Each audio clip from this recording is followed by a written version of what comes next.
Μια βαριά βιομηχανία χαμένου χρόνου, ένα απόλυτο μυστήριο.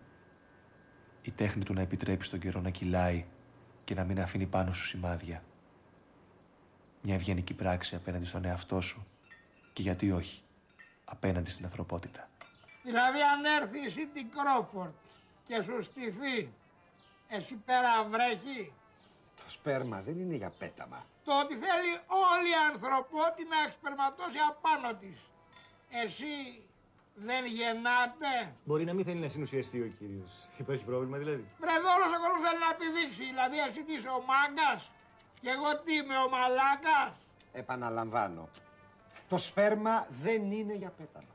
Και για να κλείσει αυτό το κεφάλαιο, είτε έρθει είτε δεν έρθει η Σίντι, εγώ έχω πάρει την απόφασή μου. Να δωρήσω το σπέρμα μου στη φιλοσοφία. Διαβάζω 3 αθλητικές εφημερίδες την ημέρα. Υπάρχει πρόβλημα. Και η ματαιότης έχει το νόημά της. Βρε πάγε να δουλέψεις. Εγώ δεν είμαι ρεμάλι. Εγώ είμαι αυτός που είμαι. Κατάλαβες. Τι λέει η φιλοσοφία γι' αυτό. Η συζήτηση έχει αποσυντονιστεί τελείως.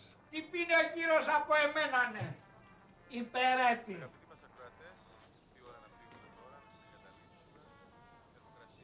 Χθες το βράδυ μου τηλεφώνησε ο Πλάτων.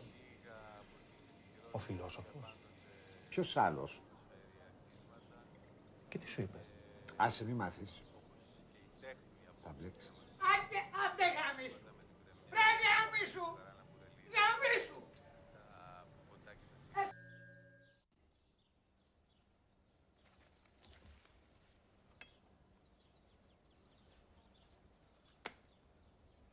Πάρε ένα καφέ. Τι πια αρκετούς στο νοσοκομείο. Είναι και αυτή αυτόματη. Πώς είναι ο εξάδελφος? Αυτός καλά είναι. Η μάνα του είναι σκατά. Την έχουν φλωμώσει οι κορόγια της στα ψυχοφάρμακα. Και κάνουνε και καζούρα οι επίορκοι.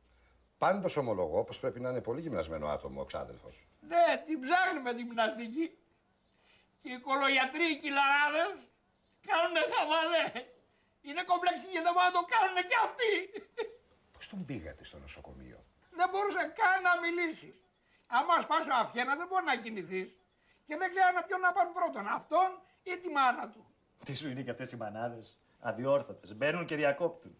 Εκεί το πάθει το ατύχημα.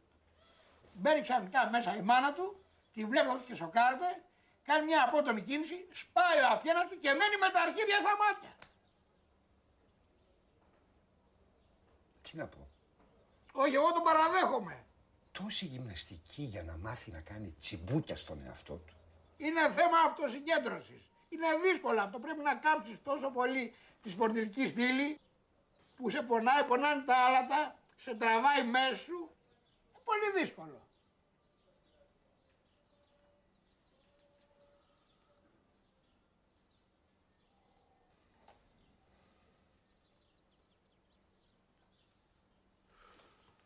Ναι ρε, αθλούμε. Υπάρχει κανένα πρόβλημα? Πρόβλημα? Α, πρόβλημα. Άντε γαμηθείτε ρε. Γαμιέστε! Άντε γαμηθείτε! Γαμιέστε!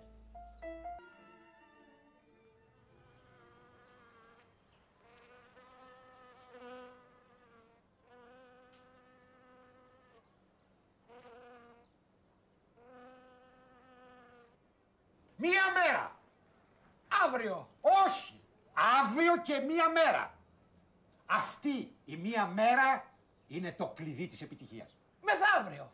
Σε καμία περίπτωση δεν πρέπει να την πάρεις αμέσως.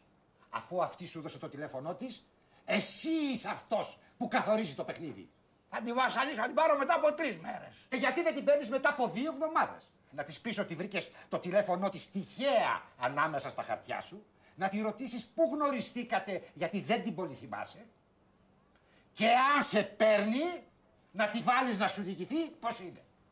Και αν όλα αυτά μέχρι εκεί πάνε καλά, θα την πιέσω να θυμηθεί αν την έχω γαμίσει. Είσαι ο κυρίαρχος του παιχνιδιού.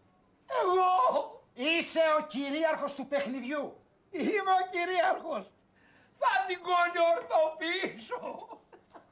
Έφυγε!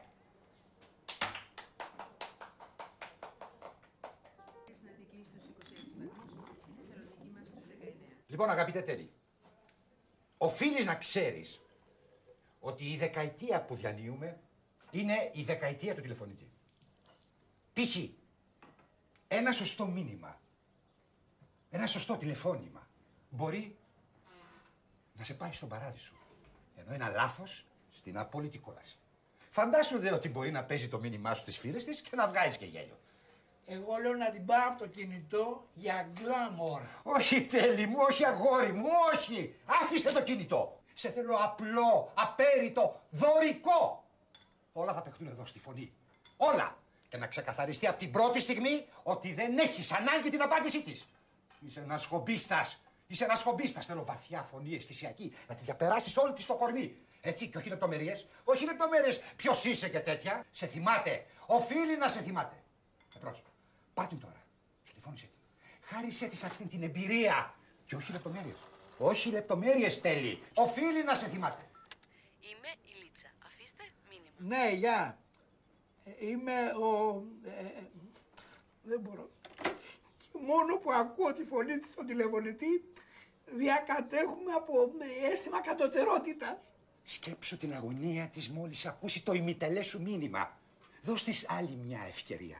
Πάρ' την ξανά τηλέφωνο να ακούσει αυτή την υπέροχη φωνή.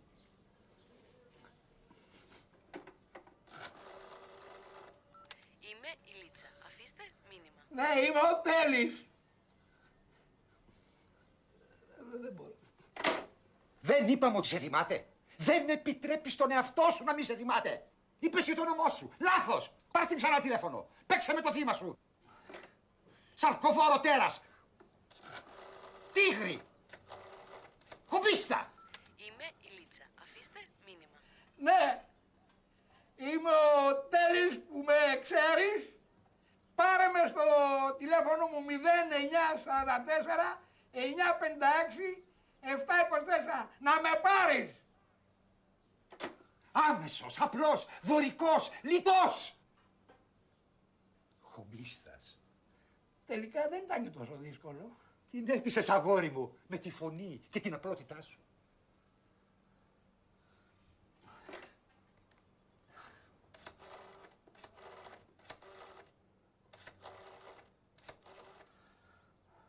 Είμαι η Λίτσα. Αφήστε μήνυμα. Λίτσα, από ό,τι αντιλαμβάνεσαι είμαι ο Τέλης. Λέω απόψε που έχει φεγγάρι και καίνε τα κεριά μόνο για μας, να βρεθούμε στην παραλία σε μια ερημική ακρογιαλιά. Τέλη. Λίτσα! Μη διανοηθείς να με ξαναπάρεις. Τις αγίνεσες, τη χτύπησες αλίπητα, χομπίστα. Μη διανοηθώ να την ξαναπάρω. Τουλάχιστον δεν έμεινες με την αμφιβολία.